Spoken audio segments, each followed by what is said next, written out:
in this video we are going to see how layers work in Figma. So what are layers? Layers are basically what you create, like there is a frame here and this frame is considered as a layer.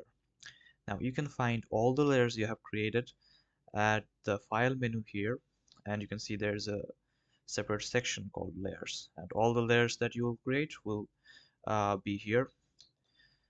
So a misconception is that only frames are layers. That's just not right. Let's just create an eclipse here. You can see that I have created an eclipse, and as I created that, it just appeared in the layers section uh, on top of the frame one. So any element could be a layer, not just frames.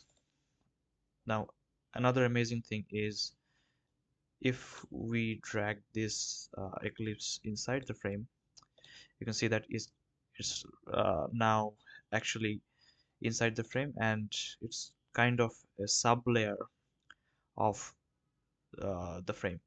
So what happens here is if you drag an element into a frame, it kind of gets into a group with it. So it's actually a layer can be a group of something or some elements.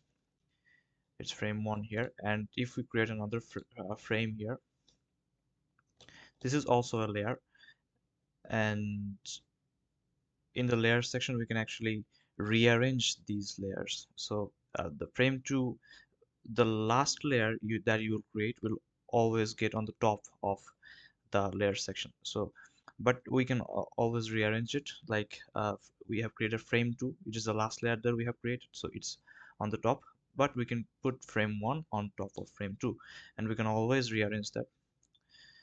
So this is how layers work in Figma. And not just frames, layers can be anything. Any object can be a layer.